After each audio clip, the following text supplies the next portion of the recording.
Julius Carl Nagal po. Nagal ng? And, Ragay po, sir. Ragay? Assign po ako sa Ragay, Camarines Sur. Camarines Sur. Sige po. Okay. Nag-play ko na kanina pa, sir. Na-playing na? Okay. Magandang hapon. Kasama natin ngayon si Julius Nagal. Yes po, sir. Na CMAT, DSWD CMAT ng Ragay, Camarines Sur. Okay. So, nag-module 2 na kayo ngayon. Yes, sir. Itatanungin lang kita, ano yung napulot mo sa module 1 na nakapagpabago sa iyong pagka-leader, nakapag-level up ka dahil may napulot ka sa module 1 na in-apply mo sa... Sige po. So far yung discussion namin sa first na session was about ownership, diba po, sir? So ownership, mga topics doon is yung social inequities, leadership journey. Tapos nagkaroon kami ng discussion about leadership lifeline. So far ang nabago ko doon is as leader kasi nung tingnan ko siya, siguro nagsimula muna ako sa aking sarili. Yung kasing first session is more on self-awareness. So sino ba ako as leader? Then siguro dun muna ako nagbago. So ang ginawa ko, sir, is tinignan ko kung nagbago ka talaga? Hindi, sa sarili ko lang muna, inanalyze ko muna kung ano ba akong klaseng leader dati. Tapos nag-reflect ako sa sarili ko, ano na ba akong leader ngayon, and ano ba yung ginawa ko after the session is that dati po autocratic kasi akong type ng leader. Bossing? Oo, parang ganun.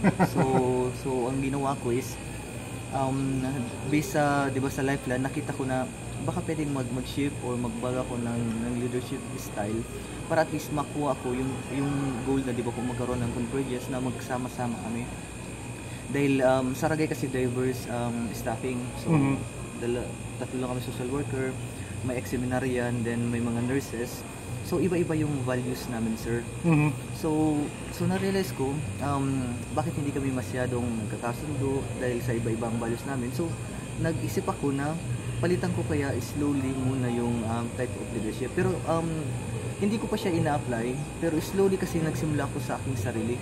Dahil tinignan ko kasi, sir, yung discussion na session namin, paras lang yan ng physical, di ba? Physical na katawan. Kung gusto mong magkaroon ng magandang katawan, hindi mo siyang mag-exercise. So ang ginawa ko is mental, para magkaroon ako ng mental muscle, ma-apply ko siya, is ini-exercise ko muna siya sa aking sarili. So then slowly, pag nakasanayan ko na, saka ko na siya i-share sa iba o gagawin ko muna sa team ko before ko i-apply sa kasama ng team ng Kalahi, then SLP. So ano yung na-apply mo? So yun na po. So sa sarili ko po, 'di ba, tiningnan ko yung leadership ko. Tas naging democratic siguro ako ngayon. So naging open ako sa ideas ng iba. Then doon, hinahayin ko na silang mag-share, then saka kami nagkakaroon ng, di ba, nagka-craft ng mga ideas.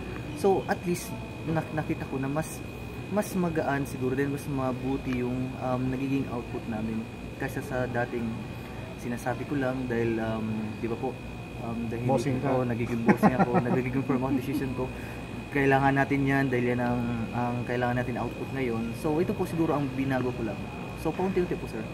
Okay. Dahil yung kasing discussion, di ba po, hindi naman yung biglaan, then marami din kami ginagawang mga activities.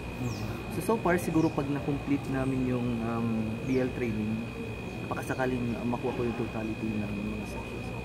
Okay. Maraming salamat, Julius. Sige po, yun lang yung question, sir. Yun. Sige po, salamat Thank po. you. Salamat.